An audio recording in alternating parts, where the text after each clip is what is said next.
British তদন্তে উঠে এলো হাসিনা ঘনিষ্ঠদের 1500 কোটি টাকার সম্পদ। এইসব সম্পত্তি জব্দ করেছে যুক্তরাজ্যের ন্যাশনাল ক্রাইম এজেন্সি। গার্ডিয়ানের অনুসন্ধানে উঠে এসেছে ক্ষমতাচ্যুত আওয়ামী লীগের মালিকানাধীন 9টি বিলাসবহুল সম্পত্তির তথ্য।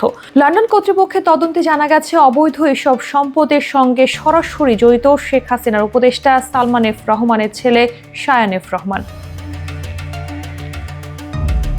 গার্ডিয়ানের প্রতিবেদনে বলা হয়, 2টি সম্পত্তি সরাসরি জব্দ করেছে এনসিএ। প্রথমটি লন্ডনের অভিজাত এলাকা গ্রোভনার স্কয়ারের 17 নম্বর বিল্ডিংয়ের এক বিলাসবহুল অ্যাপার্টমেন্ট। 2010 সালে সেই ফ্ল্যাটটি কেনা হয় 6.5 মিলিয়ন পাউন্ডে, বাংলাদেশি মুদ্রায়, যার মূল্য প্রায় 94 কোটি টাকা।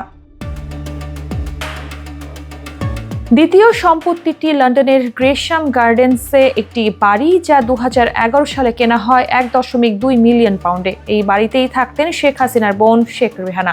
এ বিষয়ে তথ্য নিশ্চিত করেছে ফিনান্সিয়াল টাইমস অ্যান্ড গার্ডিয়ান উভয়ই। তবে শুধু এ দুটি নয়, আওয়ামী লীগ সংশ্লিষ্ট আরও 7টি সম্পত্তি জব্দের আদেশ পেয়েছে এনসিএ। মোট সম্পত্তির মূল্য প্রায় 90 মিলিয়ন পাউন্ড, বাংলাদেশি টাকায় প্রায় 1400 কোটি টাকা। এই সম্পত্তিগুলোর মালিকানা ঘিরে রয়েছে আন্তর্জাতিক দুর্নীতির অভিযোগ। এই বছর গার্ডিয়ান ও ট্রান্সপারেন্সি ইন্টারন্যাশনালের এক যৌথ তদন্তে উঠে আসে 400 মিলিয়ন পাউন্ডের মালিকানার তথ্য।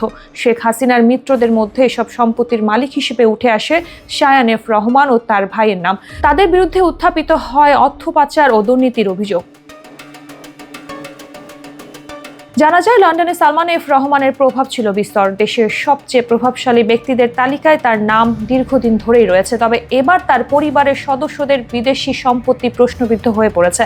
ট্রান্সপারেন্সি ইন্টারন্যাশনালের বক্তব্য, এই সম্পদগুলো বাংলাদেশি জনগণের পাচারকৃত অর্থ হতে পারে, তাই তদন্তে যেন দেরি না হয়।